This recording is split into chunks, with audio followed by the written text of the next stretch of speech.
செங்குன்றம் பேருந்து நிலையம் எதிரே கனமழையின் காரணமாக 100 ஆண்டுகள் பழமையான தேக்கு மரம் மற்றும் அத்தி மரம் சாய்ந்து விழுந்தன.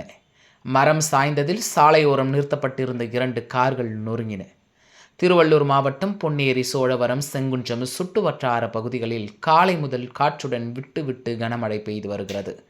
பலத்த காற்றின் காரணமாக செங்குன்றம் பேருந்து நிலையம் எதிரே GNT சாலையில் 100 ஆண்டுகள் பழமை வாய்ந்த தேக்கு மரம் மற்றும் அத்தி மரம் ஆகியவை வேருடன் சாய்ந்து சாலையில் விழுந்தன. மரங்கள் சாய்ந்து விழுந்ததில் சாலையோரம் நிறுத்தப்பட்டிருந்த 2 கார்கள் நொறுங்கியுள்ளன. மேலும் அருகே இருந்த இருசக்கர வாகனங்களும் இதில் சேதமடைந்துள்ளன. இதன் காரணமாக செங்குன்றத்திலிருந்து சென்னை நோக்கி செல்லும் சாலையில் போக்குவரத்து பாதிக்கப்பட்டது. தகவல் அறிந்து சம்பவ இடத்திற்கு வந்த செங்குன்றம் போக்குவரத்து காவல்துறையினர் வேருடன் சாய்ந்த மரங்களை வெட்டி அகற்றும் பணியில் தீவிரமாக ஈடுபட்டு வருகின்றனர்.